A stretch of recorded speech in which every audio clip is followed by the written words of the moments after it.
The European Union may start spying on your VoIP calls.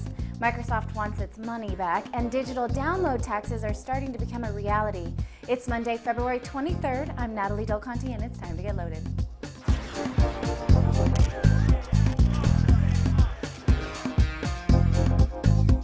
The European Union may start tapping your voice over IP calls, if you're part of the mob, that is. Eurojust is the European Union's judicial cooperation unit. The organization is afraid that criminals are communicating over VoIP in order to avoid wiretapped phone calls. For this reason, they're not only looking into how they would tap VoIP calls, but how they would do this without violating the civil liberties of non-criminals. It could be tricky, so be careful what you say and do over Skype, whatever that might be.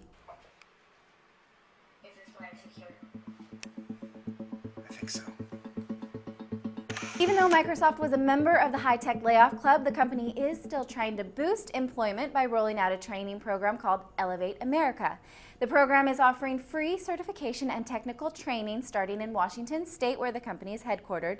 Elevate America is a partnership with local governments, private, public, and community organizations. It will be free or low cost and offer training to people of all ages and education levels.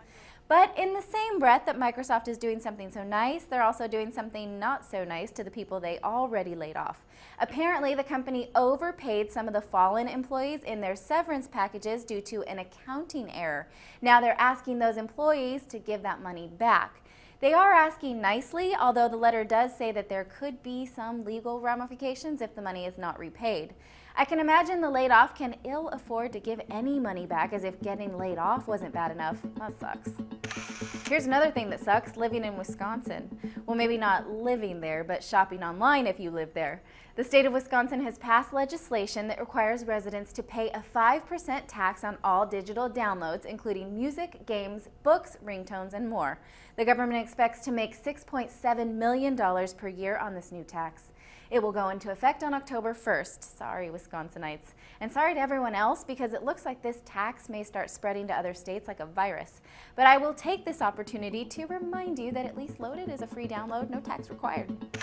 ASUS may start using Android as the operating system for its line of netbooks. The company started out making the EPC line with Linux, then went to Windows XP, but they may just decide that they don't need a big hefty operating system after all. While nothing has been confirmed, spokesperson Samson Hu says the company has already allocated resources to this engineering effort. It wouldn't be a bad idea. With most of what we do living in the cloud these days, we really don't need massive amounts of computing power or a single platform to just send an email or edit a document. What do you think? Could Android be an operating system for an actual computer, and do you even want that? Write in at loaded@cnet.com. Canadians can receive Twitters over text message again. This function was pulled from our neighbors to the north last November, but just last week it was reinstated. Canadians could previously send tweets over SMS, but they couldn't receive them due to carrier costs.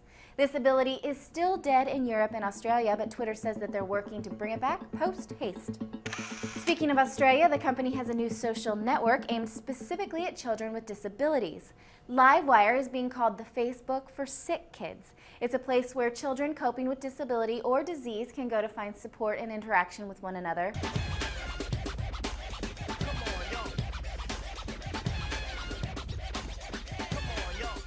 Well, hey, Dean. Thanks for letting us come to your house.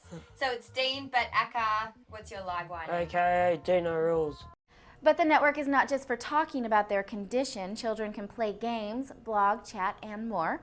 You can check it out and point it to anyone who might benefit from it at livewire.org.au. Those are all your headlines for today, but I'll be back tomorrow with more. Thank you for watching. I'm Natalie Del Conte with CNET TV, and you've just been loaded.